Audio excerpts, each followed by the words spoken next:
registration is now open for my summer speed and conditioning camp right here in Sylvan Lake, Alberta. You can check out Tejas Sports Academy on Facebook for all the details and registration link. Tejas Sports Academy is run by me. I run both speed and basketball camps throughout the year. My next camps are coming up this summer, and registration is open now. Most of us here will game plan for football, but won't financially plan out our lives. 1 in 4 Canadians are unable to cover an unexpected expense of over $500. This is due to Canadians currently having concerns over things like debt, cash flow concerns, retirement concerns, and possibly even job security. And for some of the young Canadians out there, they always wonder on what does it take or what does it look like to get started. My name is Omari Fraser, and I've been in the financial services industry for just shy of 10 years. I'm fortunate to be in a spot to where I'm able to help educate fellow Canadians on what you can do to move forward and get yourself in a spot that's going to take you to your financial goals. Feel free to reach out to me at 403-467-2306 or reach out to me on Instagram to get the conversation started and taking a look at what a financial plan looks like for you. Take care. Enjoy the episode. Welcome to Alberta Football Uncensored. I'm your host, Tej Johannesson. With me, as always, my co-host, Omari Fraser. Omari, I don't know where else we can begin the podcast today without just discussing what the hell is going on in Airdrie. Because some crazy stuff happened this week in the AFL. You know, whoever started this transfer portal, I think it was Daniel Holdel from the that team in Edmonton that never wants to come on the podcast. But that thing blew up this week. I know the Wolfpack were some beneficiaries of some mass exodus from the Airdrie Irish. So I'm not going to lie. I tried to dig and get some information. Obviously, as the host of this podcast, I was hoping that someone would give me a little bit of something. To their credit, nobody's really spilling the beans except for those that have actually left. I take their word with a grain of salt because I believe that there are two sides to every story, and I try to not just believe one side, especially in an emotional situation. But what have you heard, Omari? What was your thoughts? How did you end up getting these guys coming to the Wolfpack? Is the audio and everything what okay? Do you know Should about I jump this? on my laptop? I would just say Saturday morning or Saturday afternoon, out with the family, and then I just got some DMs from honestly, Oren is from some of the players so on the D line. I might jump on like after the fact, but from Irish and getting on it. It was multiple guys where they said, "Hey, like, just want to know like what's the situation like at Wolfpack D line situation." And I was like, "Oh, like we're looking good." Like, it was a case too where we were looking good with our numbers even before that. There was the idea of them coming, so it wasn't a thing where we were like scarcity wise and everything. But we knew, hey, if there's a case where we can get these guys, hey, I'm definitely going to take it. So just had a conversation with them and everything, just to see where they're at and everything. And I know they kept everything within the Irish organization, so that's one thing where I've yet to hear much about it, but I'm definitely gonna be prying on. My goal here is actually tomorrow on our little like wing night that we do just with everyone after practice is actually feeding some hot wings, and ideally when their mouths are moving quite fast because it's too hot, hopefully they'll spill some beans, but we'll see if that works or not. But overall I ended up just being like, hey, I just basically say, hey, we're looking at moving. Things just weren't, I guess there's some things there that were strained from their side, and so they were looking to make a move just to bring heading to the season. So I'd let them know, like, hey, this is our situation at D-line. We'd love to have you guys. Obviously, you guys would be big contributors to it, starting, rotating, whatever it looks like, because we do get some guys here ready. And it was one to where we welcomed all four, as well as the coach. The coach is a D-line coach as well. So we got a coach out of it, which is nice. And then this is one of those things, too, where it's been a great addition and just having to flow around what they bring, collaboratively and as well as individuals and what they add to the defense. So that's a really big addition. And as I say, it's not every day as a GM that I get to have four D linemen sign. I felt like I was John Lynch from the 49ers signing Nick Bosa before them. So, well, that's a great point. I think it kind of took us all by shock. I mean, obviously we love that kind of stuff here at the podcast because it makes for great content. I'll be interested to see, I kind of wish this happened next week, because then you know what, for us, if it would have happened like after our game, we would have got to play you guys without them, and then we would have got to play Airdrie without them. So it would have been the best case scenario for the Bucks. But now we got to face all those guys this week, and I'm not going to lie, Omari, I was hoping my first game at quarterback was going to be kind of easy, and then all of a sudden you signed 70 linemen, and I know at least a couple of them are pretty decent. So it'll be a challenge. I'm glad I got that exhibition game out with the Gators, because they were pretty good there too. So, but that's good for you guys. I know the Gators picked up a few of them as well. That's who we have on the podcast this week with our team previews. We just have the Gators and the Cowboys left. The Cowboys have a bye this week, so we're gonna get after them next week before their week 1. The other thing I wanted to quickly talk to you, Mari, was I saw your little I think it was karaoke night. Were you doing that? Was that all the Calgary teams were just out together?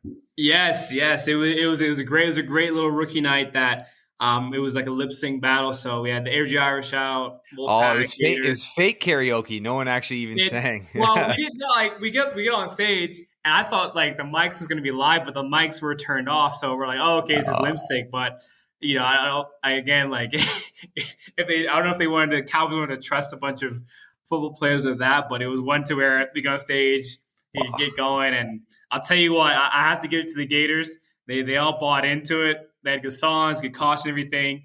Kurt was quick with the behind me. I was holding the live stream for everybody. Kurt's like 1-0 already, and so he wanted everyone to know there. So I think it was a fun time. But overall, like it was a good time. There were no fights or nothing like that. It was just a good time for everyone just to get out, get some drinks. I want to thank Cowboys and Aaron Rummy for setting that up, because each team were able to get a little bar tab, game cards, and just had a good time. And it was just nice to have everything come together and celebrate us all playing football, and then take that into the season. So I think it was an overall good event. And I think I got to hear back from Aaron on how the fundraisers went for each team. But other than that, I think it's a win-win to where it was good community, I guess, collaboration, team bonding, and then raising some fun. So I guess nothing harsh on my end, and I think Kurt will have something to say there. But overall, it was a good time. Yeah, that's awesome. I think that's a really good thing. Getting people together in an atmosphere that's relaxed, and where they're not trying to bash each other's heads in, and just realize that we are all humans playing the same game, and then we can get on the field and compete, and then and go do stuff like that afterwards. I think that's a great thing about our league. Okay, moving into the podcast today, like I said, we're doing Calgary Gators. Oh, go ahead. Well, one thing I wanted to say, I think part of me was like, we should just do. We should sign up like a little Oklahoma on the dance floor and just have a little couple reps at it. But of course, dance floor was a little busy, and I don't think anyone wanted to bash us out equipment. But yeah, it was an idea I had, but obviously I didn't bring it up to light. Yeah, probably a good thing. That's injuries waiting to happen. So we're going with the Calgary Gators this week. We did have we talked to them a little bit a couple months ago when they got voted into the league. But now they've got a lot more things established since then. So we're going to get right into that. We've got Jordan Heather joining us. We've got Cassidy Danoff joining us. And of course, multi-time guest now, Kurt Howland, the original AFL podcaster back in the day, joining us again. So welcome all three of you. Jordan, I want to start with you. You played in the AFL before with the Calgary Gators, had some good success, came very close to winning a national championship. I mean, very, very close to winning a national championship. Took a couple years off, headed to Ontario, spent last year with the North Bay Bulldogs in the NFC. We're going to talk a little – we also had some NFC drama happen this week, so we'll talk a little bit about that here in a second too, not just AFL. But Jordan, first of all, welcome back to the league. I love playing against you. I love seeing you in the league. You former Heck Crichton Trophy winner in university. And I think the having great quarterback play in our league drives our league. So first off, welcome back. Secondly, what brought you back? Was it the Gators? Were you living in Ontario? Kind of fill everyone in on that story and how that kind of happened to get you back in Calgary. Thanks for the welcome back to the AFL. I am currently living in Ontario. I said I'm working in the Air Force at the Canadian Air Defense sector, so I'm in Ontario. But at this point in my football career, I said I'm 34 years old. I'm starting to get a little older. I have 2 kids, so my time is a lot more precious to me. And I'm really looking for experience at this point, right? I could play another year in North Bay kind of thing, but the opportunity to come out to Calgary again and play with my good friends that I had for years living in Calgary, knowing guys for over 10 years now. I couldn't pass it up. Kurt called me and kind of like talking to me about coming out, and my wife was on the call with me too, and she was like, "Well, it sounds like you're playing football in Calgary this summer." Right? Hey, smart man and supportive wife. That's awesome. Yeah, I said I couldn't do it without her support, obviously. But at this point in my career, I just couldn't pass up the opportunity to play another year with like my friends, kind of thing. Yeah. So, yeah. That's awesome. So you're going to be staying in Ontario and then flying in for games, of course, on your own dime. I'm not accusing anyone of anything here. Yeah. I said at this point I've been in the forces for a number of years, and I said I make a decent amount of money that way, and I said I myself have air miles and stuff saved up, kind of thing. So I'm able to just support it that way, kind of thing. Right? So, at the end of the day, like, I said it was a conversation with my wife, kind of thing. I wouldn't be able to work without her support. Can I use the air miles, babe? Yeah, exactly. So, at this point in my life, it's an important thing to kind of, I want to try to end my football career in the right way, and playing out there kind of offers me an opportunity. Yeah, and did coming so close in those national championships, does that play a part a little bit? I know, like, I feel like, I always felt for years that I had unfinished business on the Bucks, just winning an AFL championship. And do you kind of feel the same way with the Gators? I know you had some really tough ones. The Gators just have been so close. Has that kind of been weighing on you a little bit to get back as well? Oh, for sure. Like, anytime you talk to any of the old Gators, it always comes up, kind of thing, right? Like, losing two national championships by a combined 2 points. It's a pretty tough pill to swallow. So it's almost impossible. Like, it's almost unbelievable, right? Like, it is honestly. And like, this is kind of like, the opportunity for us to set things right, if you will. So, Kurt, you were on the podcast a couple months ago, kind of in the beginning phases when your team was first out. We had a good conversation then. What's it been like since then? What's the growth of your team look like? Where do you feel you guys are at? And how are you guys really looking forward to week 1 to get back out there against the Jets? I think we're definitely growing. I mean, we're on the field now. We had a scrimmage against you guys. All of our guys are fully, like, acclimated into the team. I think we still got some growing pains that we're going through. We've, got a lot of new faces that are coming out and trying to blend together. But I think we're at the point now where, like, everybody's getting chippy. Everybody's sick of hitting your teammates and wanting to get out there. So I think, like, in the progression of the season, we're in the right place. Week 1's obviously a big game coming back, on the road versus the 2-time champions. It's a tough test, but it's a test that I think we all are looking forward to. It's a test that we wanted. I mean, I told Vince, it's all about, challenges in the season and, like, challenging ourselves, and Cold Lake's never lost at home. And, I told Vince when they originally talked about it, I didn't want it to be week 1 because it would be nice, I think, for both teams to kind of ease into the season. So it's not such a, usually your first game's a bit more of your sloppy game just because your first time getting out there live bullets. But yeah, we embrace the challenge. We want to try to be the team that knocks off Cold Lake for their first ever home loss. So I think we're in a good spot. I think we're ready. We've got a little bit more work to do this week, but I think come Saturday we're going to be locked in and ready to go for the season. Yeah. How, from your perspective, when you went over the exhibition game that you had versus the Bucks, how did you feel that things went as a whole in that game for you guys? I think it went good. It did exactly what we wanted it to do. It got some good film. It really got to us to look at our depth too, right? Like, we're missing a good amount of guys on the defensive side of the ball. I think offensively, for the most part, we had most of our guys. Defensively, we were missing quite a few starters going in, but it really gave us an opportunity to see what we had at depth. And I honestly think that's going to be a huge strength for us this year. Like, a big thing for us too, like, going into the season, everybody talked about, oh, you're going to take all these players and da-da-da. And it's like, of course, everybody's going to talk about the 15 guys or whatever that, maybe were on teams last year, most former Gators that want to come back.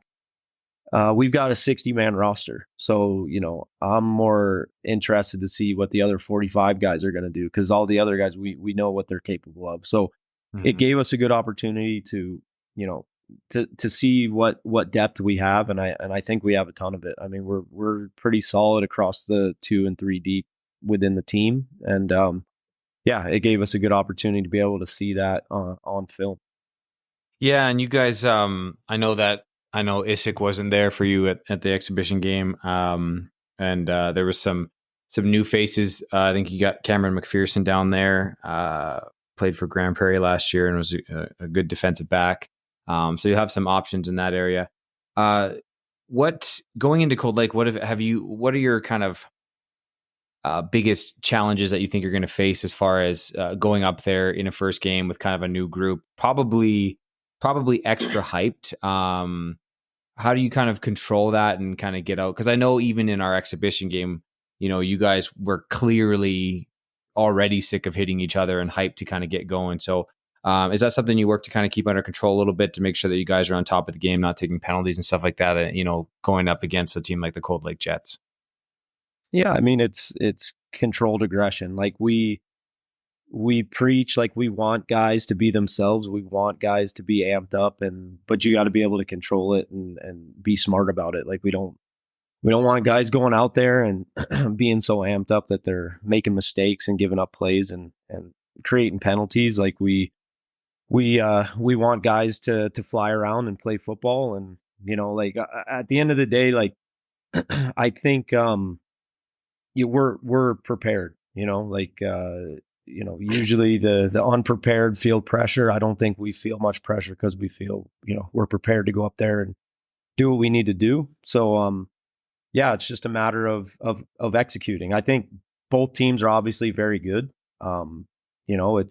I think we've got probably the leg up on them when it comes to preparation, just because of the fact of some of their guys getting there pretty late in the process. So, I mean, it's something that we have to take advantage of, though. Like, it's great to be prepared, but if you go out and you get punched in the mouth and you don't respond, or you don't be the aggressor, then it doesn't mean anything. So, we just got to go out and do what we expect to do. Yeah. Cassidy, coming to you, former player in the AFL. I believe you kind of played all over, including some stops in the CFL. What was your motivation to get back? How'd they get you back? Did Kurt reach out a couple times? Was it an easy decision for you? What was really kind of leading you to come back and play another year?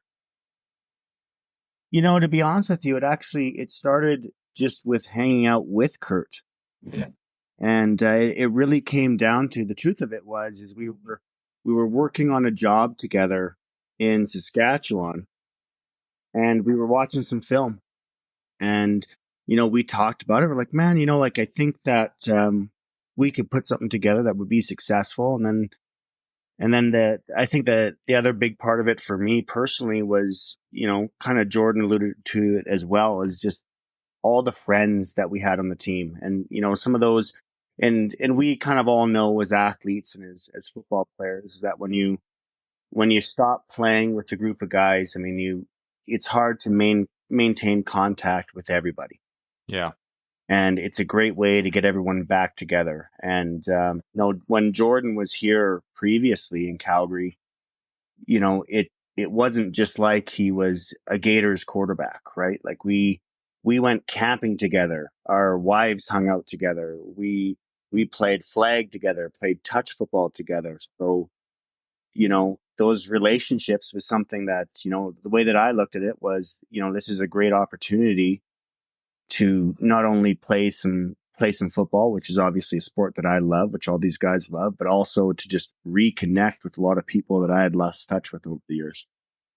Yeah, that's one of the beautiful things about our league. Again, and we talk about that a lot on this podcast, is the friendships made. And I agree with you. That's a great point, right? Like, oftentimes once the season ends, it's tough to find time to see people. Everyone's got busy lives, but during the season, you get those, 4, 5, 6 hours a week where you get to spend, time with people and time with people that care about you and that you care about and have fun with. And then, outside of that, and then, you're doing other things, like you said, like camping and wives hang out. And it just is a beautiful thing about our league.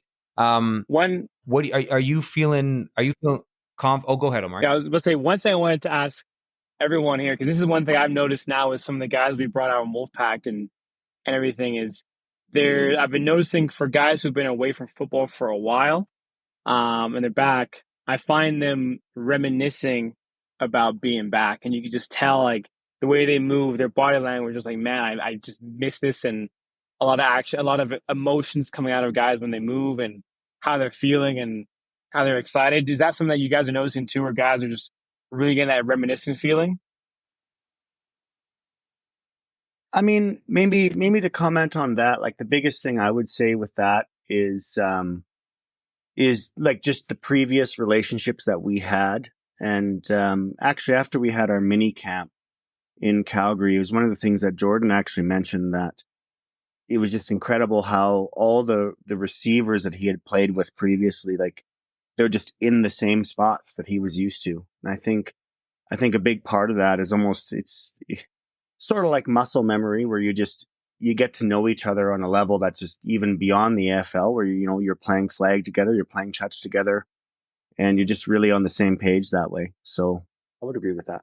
Yeah, 100%. Like I hated what Cassidy said. I was just going to mention that too. Like coming out for camp and some practice and stuff, like timing on throws that are like timing routes, and we're hitting it like we did, like last time we played 2017 or whatever, right? So I couldn't believe how quick it all came back. It was like shocking, honestly. Yeah, and it's good to it's good to have the team back. And I think for me, it's not so much reminiscing. I think it's seeing how much it meant to a lot of guys. Like I won't bring up names because I don't think it's appropriate, but like I was told by one of the guys, a longtime Gator, like that he had kind of felt like he kind of lost some of the purpose that he had in his life without football. And like it's just a crazy thing to be like out there playing football, like all about like the team and the competition, and then just to like shut it off like a light switch like that. And guys that just weren't like me and Jordan and Cass, like continued to play flag and touch and whatever, like some guys just completely went away from football. So like I feel like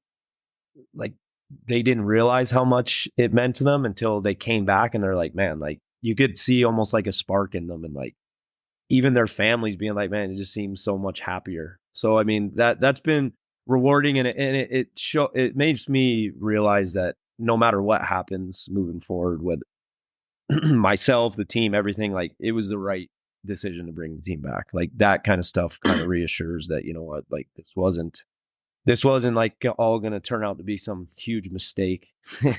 It's something that I think a lot of guys needed, and I'm happy that we made the decision to bring back the Gators. That's huge. Tej, back to you. Yeah, Cassie, I was just going to ask you, how are you? It's been how long since you played last?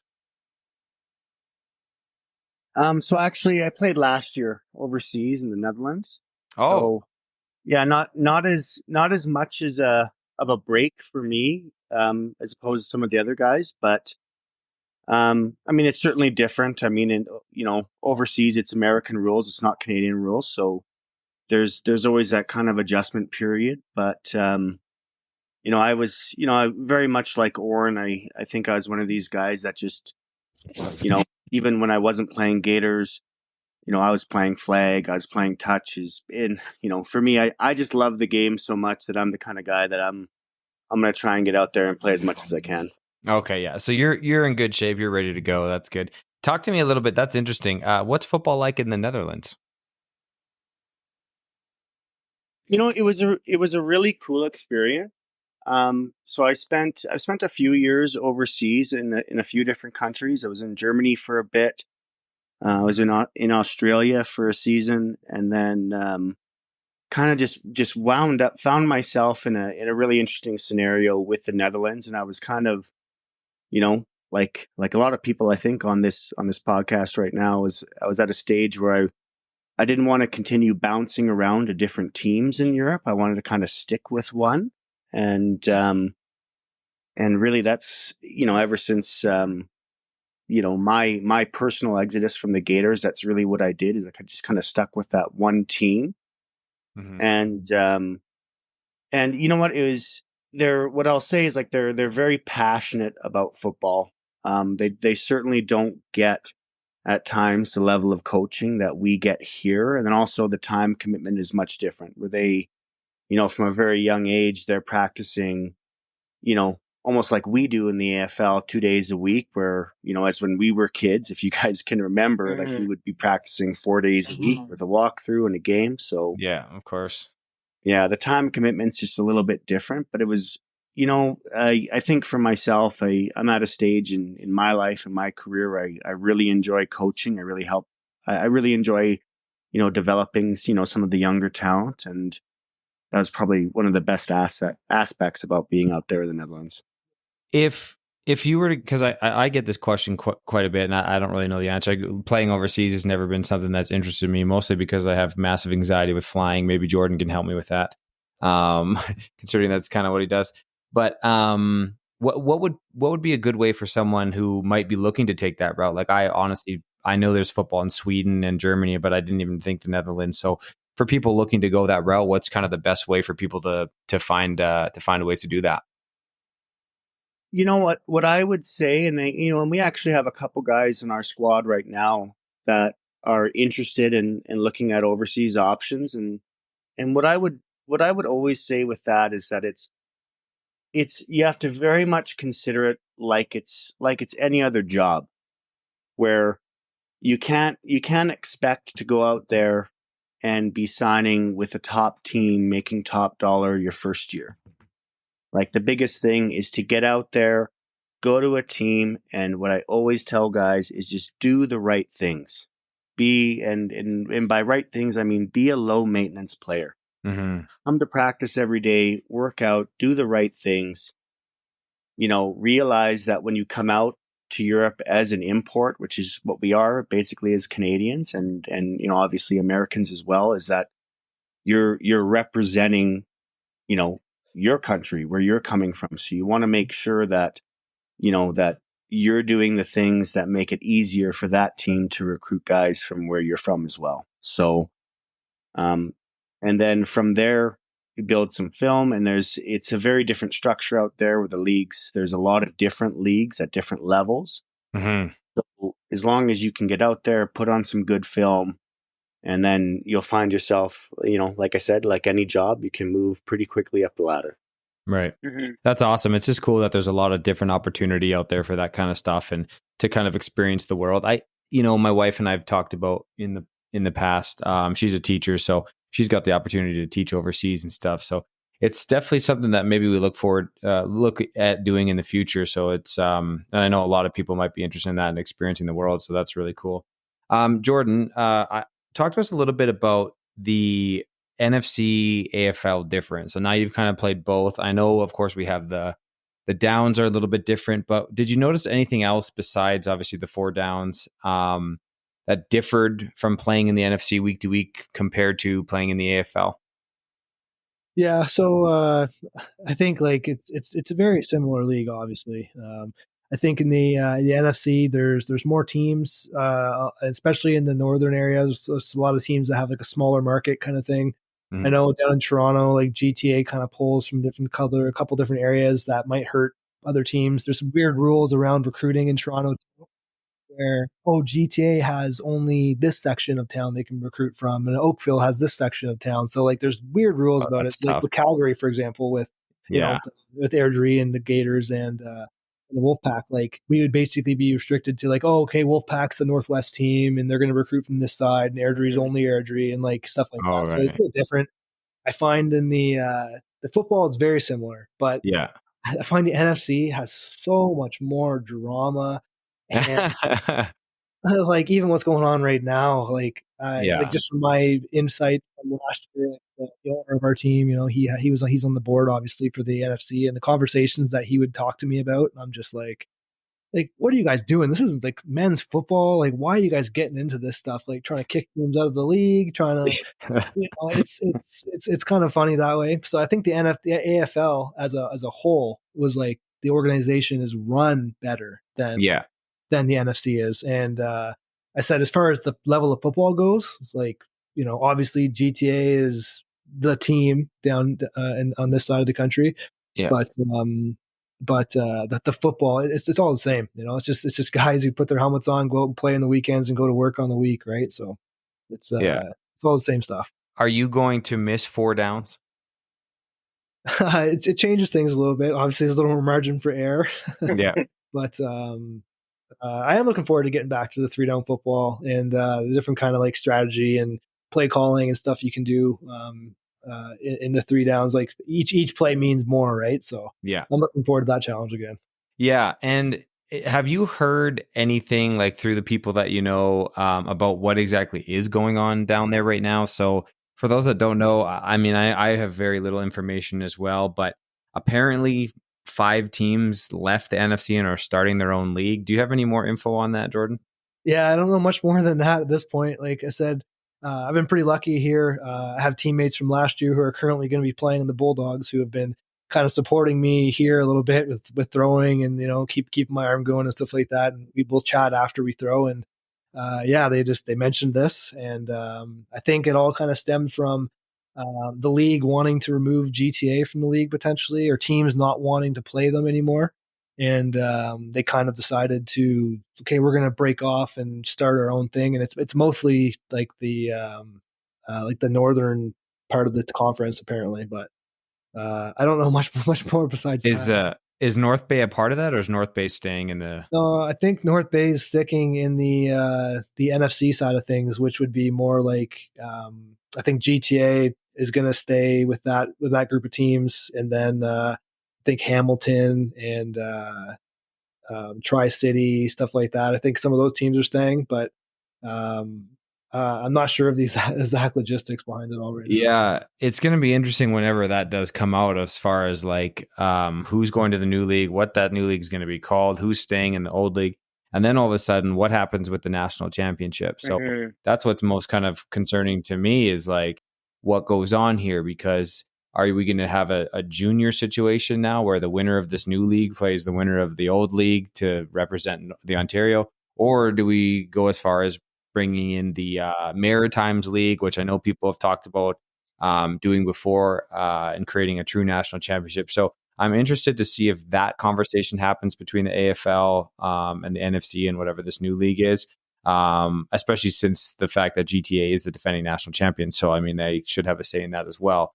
So that's interesting. That's all kind of news that's broken. Go ahead, Amari. One thing I wanted to wonder now with that, like, how does it go? Like, again, this is open for everybody. Is that how does it go communication wise, and who leads the conversation on that? Like, is it then like, I guess, Vince from AFL and who from NFC? Because I guess there's a post in that unofficial group to where I guess CMFL isn't actually a league; it's just a contract. Is that now true? And like, how is that going to be formed? Because does there now need to be overall another level of a league to then house everyone in it?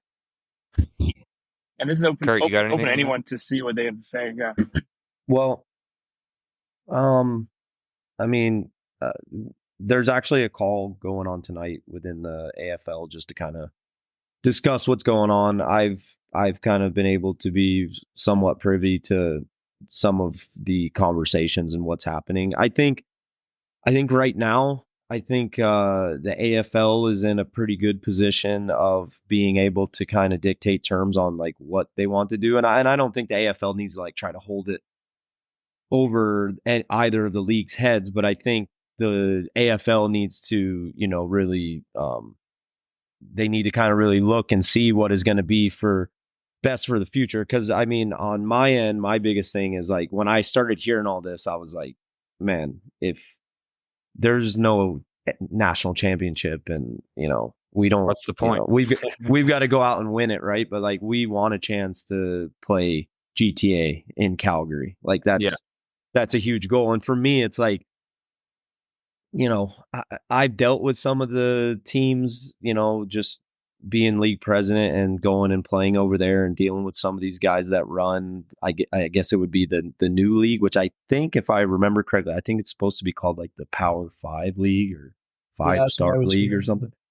So, honestly, Power like, just being very blunt, like, a lot of those guys that run those teams are just like, it's like a good old boys club, and they kind of they make rules as they go. They change rules season to season. Most of it is to affect the better teams, which is a GTA type of team. And I think this has been in the works for a long time to figure out a way to get rid of GTA. And, they've tried it in the past, and obviously it hasn't worked so far. So now they are just forming their own league. And, like, not to say like I've dealt with DD and GTA twice now, and, like, it's, they're at a bit of a disadvantage as well, just in the way they structure the NFC and how they host the national championship. So it's not all on them, but it's not like GTA wasn't always the easiest to deal with either. So I don't think there's nobody that's like an innocent group in this, but I don't agree, like, to be the best, you got to beat the best. I'm not interested in, not getting a chance to play GTA, but at the same time, the league needs to look out what's best for itself. Some of the teams that are sticking with the NFC, I'm not sure are the strongest. I would say the more established and, like, stronger teams other than GTA, for the most part, at least what I can recall of which teams are going which way, it's kind of all happened pretty quickly. But I feel like the newer league is more of the established teams that maybe have a bit better structure. So you always you worry about the new NFC and, like, how sustainable it is for them to, like, continue, because a team like Oakville, they're in the NFC, like, they were the team, like, they were the Wolf Pack of old, where they won championship after championship. But I mean, that team has kind of become a team that shows up with 15, 20 guys and gets beat by 50 points. So you worry if there's too many of those team in a 4 or 5 man or 4-team league. Yeah. Can that league sustain itself? And can that, now cutting your teams in half cuts your financials in half? Can these teams afford to even travel for the national championship? And I think it would be a real shame. I think it would take a lot of validity away from both leagues if that went away. I think the fact that both leagues are actually kind of vying for the AFL to say, like, hey, we can do this, this, and this, we want to have this national championship, is a good thing. But it does put the AFL in a position where, I think that we need to really evaluate what we're going to do and, like, be smart about it, because, this can't just be a 1-year decision, right? Like, this could be a decision that could make a big difference. And maybe the Maritime League needs to step up and try to put their name in the hat. They've been talking about it. I get messages. I've been asked, why aren't they making contacts right now and trying to get involved? Like, this would be their perfect chance right now to do this. And at the end of the day, I think what should happen is, sure, you guys don't want to play in the same league. Okay, well, then the champion of the new league and the NFC play each other, and that's who goes to the national championship. I just don't know that the other teams are even willing to deal with GTA on that level. So Yeah. Well, then there's a lot going on. So, but there is a potential for a 14 playoff. Financials would be tough, but you could bring the Maritime League in with 2 Ontario leagues. You have a 14 playoff for a national championship in best case scenario. Yeah. No, that's and I mean, I think even though you're right, the logistics and finances would be tough. I think that's something that you have to explore. I mean, I think if you can find a way to get the best team out of those 3 leagues in Ontario to face the best team in Alberta, I think that would be an awesome situation for everyone. It opens up that Maritimes League. I know there's a lot of guys that have played in that league before that I know, and some good football played down that way as well. Omar, you got anything for these guys? Yeah, one thing I guess to add to that NFC, like, here's maybe a proposal. I'm not sure if anything again will go with. If Ontario wants to split 2 leagues, maybe have it where it alternates, where they alternate between then AFL, NFC, and then there's Maritime, and then as a Power 5, I'm not sure what the new league would be called, and then every year that flips to where then for national there's like a semifinals national, then finals national. That could be an idea, maybe to take to that Yeah. meeting, but we'll see. But to get to what I got for you guys, I guess one true question I know everyone's going to want to know. This one's for Jordan Heather. We've heard ranges of games that you're going to make. By chance, which game is it that you're going to make? Because everyone wants to know: is it going to be Cold Lake game, Wolfpack game, Irish game? What's it looking like there for you on the schedule side? If you want to release that out. Yeah, I think we're gonna play that one close to the chest. So unfortunately, you guys are gonna have to wait and see. Bullshit. Why do we even do this podcast if we don't get the tidbits of information, man? This is crazy. Let's just say I'll be there. I'll be there Saturday. I'll give you guys that. yeah, definitely that one. Oh man, hey, hopefully they'll have first place wrapped up for the last game of the season. He'll just stay home when he comes to the Bucks. Yeah, had to ask. I know it's been a hot topic between guys wondering because now I had a call with Chad Reed from Peace Country. And we're like, how many games is he playing? He's heard 3. Everyone's heard different numbers. So this is where the fun of it, because everyone's just all like, it's all hearsay until now. Week 1, all the film gets out, all that stuff. Because I know I've been trying to ask Kurt and Teach for the film for the game, so I can try and scout for the Bucks. But you guys have kept it close to the chest. I've just been here watching Facebook clips over and over and over again. So. Hey, Teach, he said, he texted me, he said, what is it going to take to get the film? And I said, me finding out that the Bucks gave it to the Jets. Yeah, exactly. Hey, did not happen. Our film stayed right where it belongs. I threw out some highlights. There was some lowlights as well that we kept off the film. So no sorry, Omari, no can do. You all get film week 1. You know what? I was actually saying this to my teammates the other night. I'm almost more excited for the film from all the other games than I am for my own game. Oh yeah, because like you got Gators going to Jets, which I'm just stoked to see what that looks like on film, and then you have the Elite going to the Irish. And I mean, we'll get to some quick week 1 predictions here at the end of the podcast, Omari, but that is going to be a heck of a game too. So I'm really looking forward to seeing that.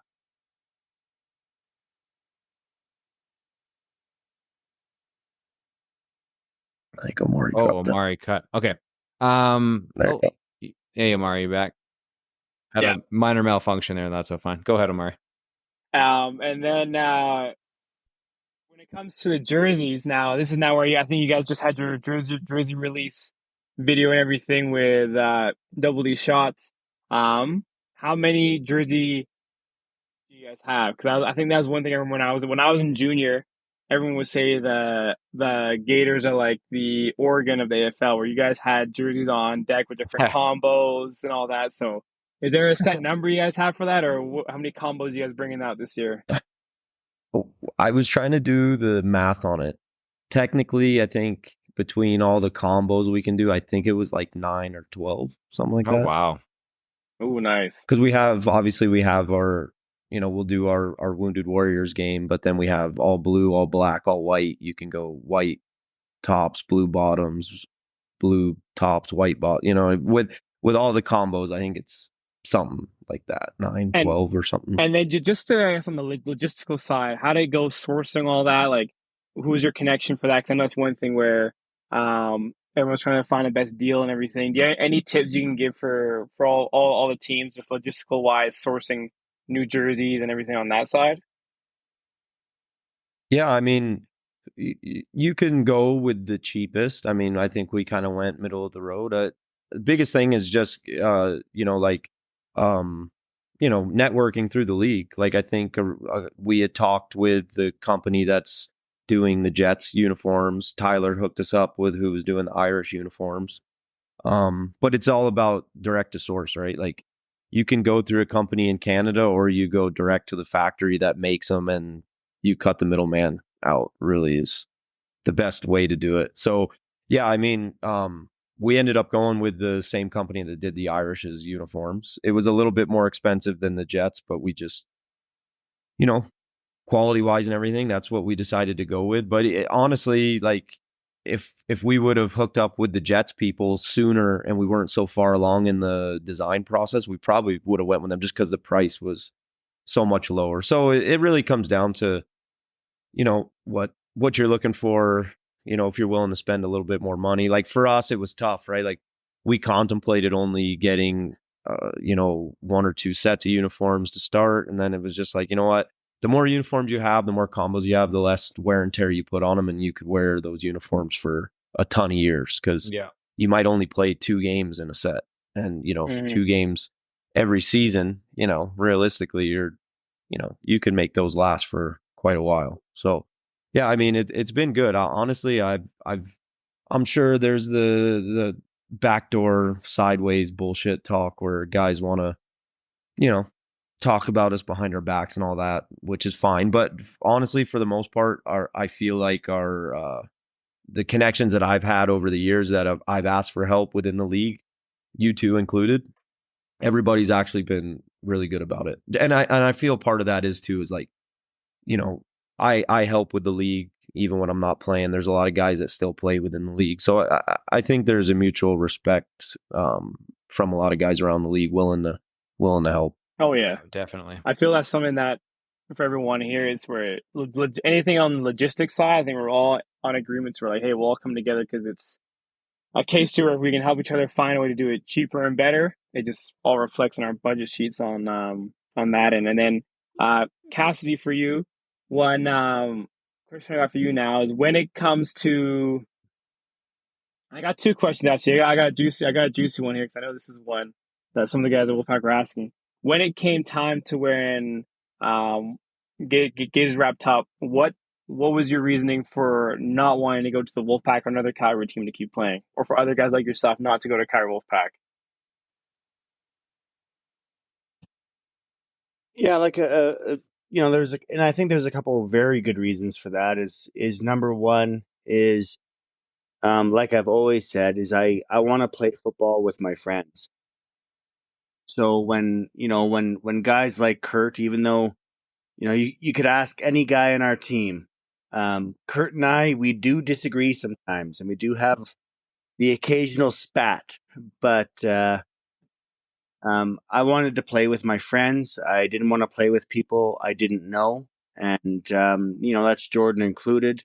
So when the Gators ended up not being in the league anymore, there was a lot of guys in that team, and I could honestly sit here and I could spout off 100 of them. I could spout off Gary Wilson, Don Scott, Don Nelson, all these guys. To me, it wouldn't have felt the same. Mm-hmm. And quite frankly, Kurt and I, we're very good friends, obviously on and off the field. So it wouldn't have felt the same not playing with my friends. And also, I think a big part of that, Tej, would be also, my brother Oren. It's a big deal for us to play together as twins. And I think that him coming back to the Gators, I mean, that was a huge part of myself coming back, as well as I don't know who played a bigger part in getting him back on board, if it was myself or Kurt. Maybe it's like 50-50, but that was a big factor too. And then I think it was Tej talking shit is probably what brought him back. Well, I mean, hey, you want uncensored, right? And yes, I gotta say, Tej, I mean, you kind of opened the door there a little bit because he's all fired up. You talked some shit. You got Oren fired up. And then this whole time, Kurt is sitting there laughing because he knows he's going to get me back involved. So. Oh, that's so funny. Hey, you know what? I'm no shame. I'm proud of myself for everything I do, I think, for the most part of my life. And hey, I actually love Oren. You know what? Oren is the biggest shit talker I've ever met. Honestly, there was one time in 2014, I ripped my shoulder apart and I missed a game at McMahon Stadium, and I was on the sidelines and I was trying to beat Oren, but I was injured, and he just turned to me and he's like, "Drink some more fucking milk, you moron." And it was like, actually, the way I can't do it in Oren's dry humor voice, but it was the way that he said it. It was actually the funniest thing I've ever heard in my life. So I actually have a lot of respect for Oren, and you guys. It's always obviously special for you to play with your brother, but hey, if that's his motivation, that's good. At least he's not on defense, so I don't have to worry about him trying to hit me. So that's fine. Thanks for bringing back He's been begging Kurt to get in at DN, but Yeah, all right. Paul, but and then my last question for I guess we'll open the floor. Because I guess now from when you look at 2017, you know, oh, you guys are different pods. Maybe you guys didn't have kids, didn't have families. To now, I always find there's this dynamic now with dad. I call it the Joe Flacco movement, where you're out of the game for a bit, come back into the game, and your kids are older, and you'd always tell them about these moments where, like, hey, I could send the ball like that. I could be that athlete that they see on TV, or that high level athlete that they haven't seen, but like you can do. How does it feel now to get back on the field and kind of have that moment where you can show your kids, show your family, like, hey, like I am still that dude. I'm still that dude who can throw a corner 60 yards, 80 yards. Jordan, Kurt, I'm still that guy who can take a ball in midfield, take it for a touchdown. Cassie, for yourself, being able to dice of a guy on a route, get open. Like, I feel like there's those moments as like, fathers and everything where you're just like, hey, I'm just going to prove that I'm still that guy, that I'm the man of the house and your respective rights and what that means, and be able to showcase that. Yeah, I think for my son, like he's starting to play football, and I don't think he really realizes it. Like, he's been around some practices and he's seen it a little bit, but like he hasn't seen like full game atmosphere of like the speed and guys hitting each other. So like I think he'll experience it like next week on our first home game. He won't be there on Saturday, but I think it'll be a big eye opener for him, just because like we've had talks and talked to him about like the higher level of football you get, the faster, the harder the hits get, and like me and Cassidy coach together, our kids play football together, and like I think the bigger part for me too is like like our kids are growing up together, like Paxton, my son, and Chamberlain, Cassidy's oldest son, like they're best friends. Him and Oren's son, Sammy, they have a group chat that they talk on when they play Fortnite and Minecraft together, and it's hilarious. And like Jordan came out for camp and he brought his oldest son Tondo and my youngest Asher, like they're buddies. And then Jordan came back out for the scrimmage and he shows up and my son just looks at him and is like, where is he? Like, not interested in Jordan at all.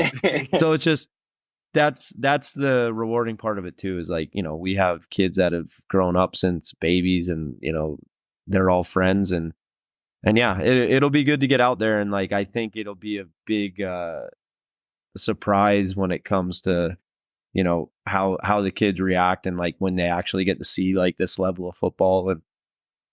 And it's funny too, we did our youth camp in Drumheller, and Cassidy came out and we were working with all the kids, and Cassidy had some of his old like trading cards from the CFL days, and I had got one because he was signing them for the little kids, and they were all hyped up and excited. So I got one and I brought it home to my son Paxton, because he collects sports cards and Pokemon cards now, and he's got his little cases he puts them in, and I brought it to him and he looked at it and he's like, looked at me and he's like, is that Chamby's dad?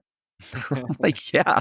And he's like, oh my gosh. He's like, puts it in his hard case, and yeah, man, it was funny. So awesome. Yeah, man, it's been a real joy and just reward of like the fact that we all kind of got to grow up together, and now our kids are growing up together, and it's yeah, man, it's special. And I just I hope we can make it a special season and something that we all remember.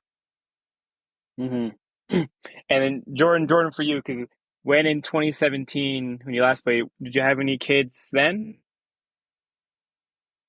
Yeah, I didn't have children back then. No, I have a 3-year-old and a 9-month-old now, and yeah, it's all post Gators. But I said even coming out during the our spring camp there, and bringing my son out, like it was funny how fast Kurt's youngest and my sons, they hung out together, and like he said, instantly when I came back for the scrimmage, he was just like, "Where's he at, man? Like I don't even care that you're here. Where's Tondo at?" kind of thing. So no, it is special, and I'm looking forward to my son. He saw me play last year a little bit in North Bay, but this year he's a little older. My like I said, the 3-year-old, and he loves coming to practice. And I said I'm throwing a lot in North Bay here, and I bring him to the field, and he's running around chasing footballs and getting involved in soccer this year. So it is awesome. It's important for me to show him to see me being athletic and being an athlete, so that those values and stuff are instilled in him kind of young, right? So That's awesome. And then Cassidy for yourself, and then back to you, Teach. Yeah, I was just gonna say I couldn't agree more with what Kurt said. I mean, you coach the kids together, and just reiterating what I said at the very beginning is that we're talking about a group of guys or a team here that've been more than just football friends. We're friends off the field as well, and the kids playing football together is awesome. My story on the trading cards is a little different than Kurt's because my son wanted me to sign like 6 or 7 of them. And then he took them to school and he traded them for Pokemon cards. So. Oh my God. You've got a hustler on your hands. You got a little mini hustler. Finding a way to monopolize it, but you got future business entrepreneur right there. Yeah, they're only worth energy cards, unfortunately. Yeah, unfortunately they weren't good on eBay, boys. So yeah, I'm glad he could find a way to get back to it. Yeah, that's awesome, guys, and I appreciate you sharing those stories. I'm really looking forward, like I said, to week 1. We're at that time of year across the AFL where everyone's kind of itching. Omari and I were talking off the air just about how slow this week goes. I know for me it seems like it just draws by. I just want it to be Saturday. It feels like it just takes forever to get to here, and then all of a sudden it feels like it's so fast and it's over so quickly, and it's just one of those things where every year it just kind of gets me how long it feels to get up to week 1 and then how quickly the season actually goes away. For us on the Bucks, we have most of our schedule in June, so it's like in a month from today we're almost done our schedule. We only have 2 games left. It's like the weirdest thing, but I'm looking forward to it. I wish everyone safety this week. Safety to you guys traveling up there. Jordan, for you coming in as well. But the trip to Cold Lake, I'm looking forward to. I think Omari, I know Cold Lake's going to be streaming. I'm not sure if other teams are going to be doing the YouTube and the live. Maybe you can touch on that a little bit. Kurt, Jordan, Cassidy, any shout outs you guys want to make? Anything you want to say before we let you guys go? Yeah, I just want to give a shout out to you. If it wasn't for your shit talk for Oren there, I wouldn't have had the Donna brothers back. So thanks. Okay. Oh, I hope that doesn't come to bite me in the ass. Fair enough. Yeah, I think this has been a lot about the the former Gators and guys within the league, but man, we it kind of got to the point where like every time we announced somebody, like Edmonton and Cold Lake announced somebody, it was like a Cold War of like announcing, and I just kind of was like, that whatever, like it's not that big of a deal. We left a lot of guys out, and like some of the new guys that have never played in the league, like we got some dogs on defense, man. Like we've got some dudes that are, we obviously we'll know about them now just because rosters got submitted today. But man, we got some ball players. Like we're excited. I think offensively, a lot of guys that everybody would know, like the Suretsky, like our studs, Suretsky, like even Bryce Harper, Ben, Oren, Cass, like O linemen were a lot of guys everybody would know. But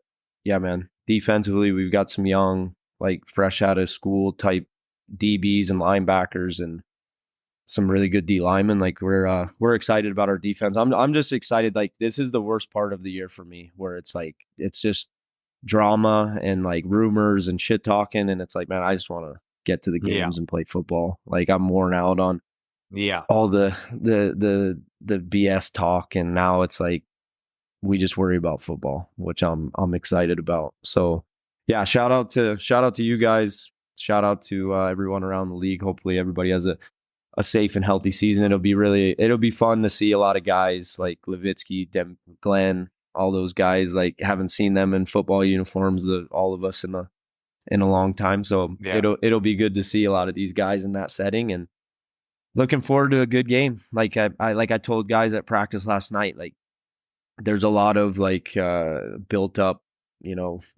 just all this energy of guys wanting to get out there and play this game. And I said, we just, this is game one. Let's get out here, play a good game, like, and then just take a breath and like, let's move on with the season. Like, at the end of the day, whatever happens in this game, we still have 5 more games to play. And like, Yeah.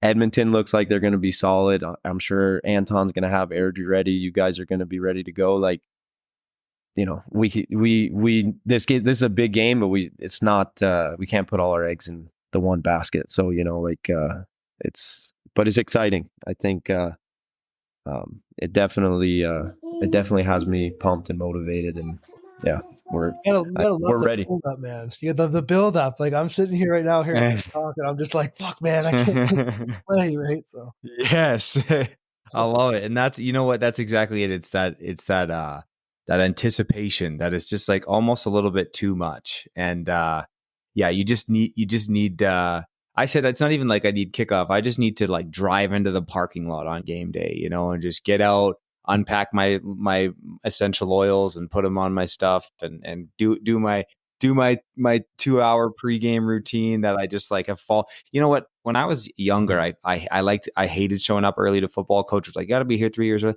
I love it as an older man now. I love showing up early. I love putting on stuff, getting in the zone, going like that. To me is some of the most enjoyable parts of football. Actually, is like the pregame anticipation, because it's right there. This anticipation where I've still got to have like 3 more sleeps, that shit I can't handle. Like it's just like it's almost overwhelming. Yeah. So yeah. Cassidy, you got anything before we go? Yeah, I mean, I would give it a shout out to you guys, Tej and Amari. You guys are doing a great job. I think the podcast is amazing for the league, so it's much appreciated on my end. I know that there was, like Jordan mentioned, like I mentioned, there was a podcast a little while ago where there's some things said about old Oren Donoff, but I'll tell you what, you said you're putting on essential oils before games. Oren's putting on horse liniment. You can Google what that means. Legitimately putting that. This dude's gonna be ready to play. And, what is that? Can you say that one more time? I can make a gentleman's bet with you. There's a couple things you said. I think it was tripping on the first route. There's a couple other things, but there's one thing I'm very confident. I'll make you $1,000 bet right now. Is Warren will not drop the first pass because he's got some dirty hands. Holy fuck, man! Okay. You know what? I have now learned a valuable lesson. The Donoffs do not forget anything. So that's like such an insignificant part of my life. You know what? Hey, I love it. Use me as I want you guys to know I do respect your games, and I just have fun with Oren because he hurt my feelings back in 2014, telling me to drink more milk. And by the way, I could go on a tangent about why milk is actually not good for your bones, Oren. But whatever. What? I wasn't even there for that. I wasn't there for 2014. Don't double down here, Tej. Like, don't be a bitch. Like, you said the thing. Stand on your words. No. Hey, no. Hey, listen. I 100% stand on my words, and I still look. I think Oren's going to fail spectacularly. Okay. And I just have to stay. I have to stay on that. And the reason why I think he's going to fail spectacularly is because I need him to fail spectacularly. And I believe the universe is on my side. So that's how, no, hey, don't get it twisted. I stand by what I say. I didn't realize that it was like this, this important for Oren to come back. But look, whatever his motivation is, he was on the podcast. I'm all for it. I'm not going to bet you $1,000 that he drops the first pass because obviously I think that would be a very silly bet. But man, I am kind of a degenerate gambler. So, but mostly on golf these days, to be honest with you. I like betting on golf. Okay.